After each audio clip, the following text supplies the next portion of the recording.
My dear friends, पिछले class में मैंने आप लोगों को पढ़ाया था, क्या पढ़ाया था? इस्लाम धर्म के बारे में। और आज हम लोग पढ़ने वाले हैं ईसाई धर्म और पारसी धर्म के बारे में। इसके बाद पढ़ेंगे हम लोग मगध साम्राज्य के बारे में, हर्यक वंश के बारे में। तो चलिए आज का क्लास शुरू करते हैं।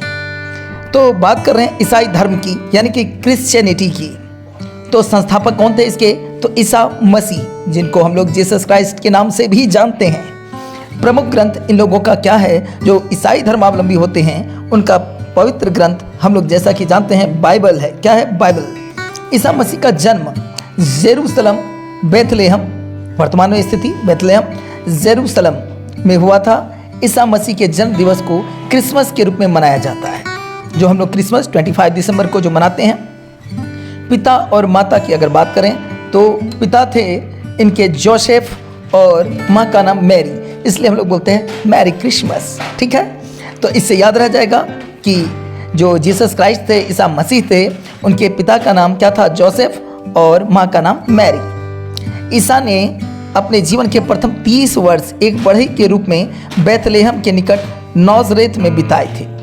तो शुरुआती जीवन में इन्होंने बढ़ई के रूप में एज अ कारपेंटर वर्क किया था 30 वर्ष तक। ठीक है, कहाँ पर? तो जिसे हम यरूशलेम यानी कि जेरूशलेम कहते हैं, उसी स्थान का नाम था बेथलेहम। ठीक है, चलिए आगे बढ़ते हैं, याद रखना है इन बातों को। आगे ईसा मसीह को सूली पर रोमन गवर्नर पोंटियस ने चढ़ाया था। बहुत ही इंपॉर्टेंट है क्वेश्चन यह, और याद रखना है कि ईसा मसीह को जो सूली पर चढ़ाया गया था वो किनके द्वारा क्रूसिफाइड जो किया गया था? तो वो क्रूसिफाइड किया गया था पोंटियस, जो रोमन के गवर्नर थे। ठीक है, ईसा मसीह को 33 ईस्वी में सूली पर चढ़ाया गया था। कब? 33 ईस्वी में। करीब इनका उम्र भी उस समय 33 वर्ष का ही था। ठीक है, ईसाई धर्म का सबसे पवित्र चिन्ह क्या है? तो क्रॉस का जो इस प्रकार का साइन बना हुआ रहता है, वो क्या है? क्रॉस का जो साइन होता है। ठीक है, ये क्या है? पवित्र साइन माना जाता है ईसाई धर्म का। ठीक है, ईसाई त्रित्व में विश्वास रखते हैं। Christian believe in the Trinity. किस चीज में? त्रित्व में। त्रित्व क्या है? तो 3 सिद्धांतों पे।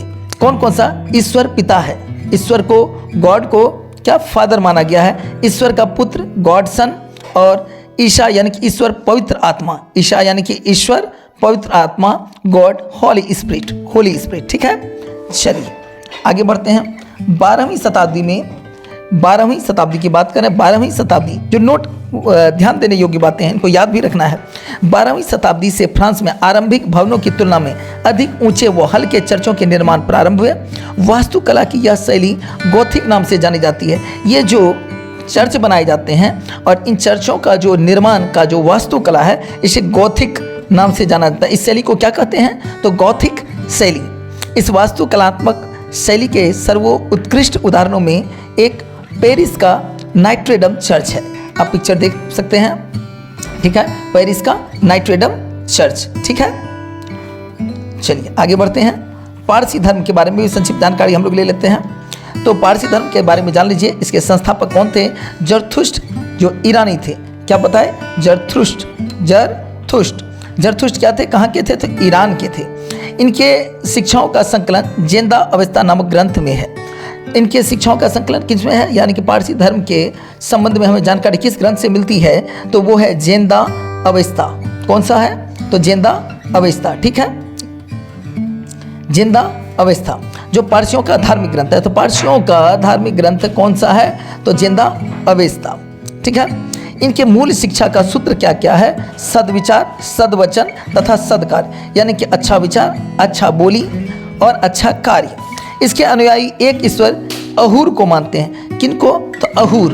इनका जो प्रमुख ईश्वर है पारसी धर्मावलंबियों का, वो कौन है? तो अहूर, एक ईश्वर। ठीक है, जिस प्रकार अल्लाह में विश्वास करते हैं इस्लाम धर्म वाले, इस्लाम धर्म के धर्मावलंबी, यानी कि इस्लाम धर्म में मान्यता रखने वाले लोग, और क्रिश्चियन धर्म में मान्यता रखने वाले लोग जीसस क्राइस्ट में, उसी प्रकार पारसी धर्म के लोग किनमें? अहूर को मानते हैं, एक ही ईश्वर में विश्वास रखते हैं। चलिए नेक्स्ट पढ़ते हैं। इसके अनुयायी एक ईश्वर अहूर को मानते हैं। बताइए अभी आपको। इस धर्म के अनुयायियों को अग्नि पूजक भी कहा जाता है। किसकी पूजा? किसका पूजा करते हैं ये लोग? अग्नि का पूजा करते हैं। ठीक है, उम्मीद करते हैं कि यह चैप्टर आपको समझ में आया होगा ये दोनों ही चैप्टर, ठीक है, ईसाई धर्म के बारे में और पारसी धर्म के बारे में। अगला क्लास जो आपका लेंगे वो होगा मगध राज्य का उत्कर्ष, ठीक है। तो चलिए मिलते हैं अगले वीडियो में, तब तक के लिए आप लाइक कीजिए, सब्सक्राइब कीजिए, ताकि और भी इंटरेस्टिंग फैक्ट और इंटरेस्टिंग वीडियो जो आपके कॉम्पिटिटिव एग्ज़ाम, आपके अपने एग्ज़ाम के लिए बहुत महत्वपूर्ण है, केवल बहुत ही छोटे छोटे वीडियो बनाते हैं। आपका एक लाइक और सब्सक्राइब काफ़ी ज़्यादा मोटिवेट कर सकता है हमको बनाने के लिए। चलिए धन्यवाद, जुड़े रहिए, बने रहिए।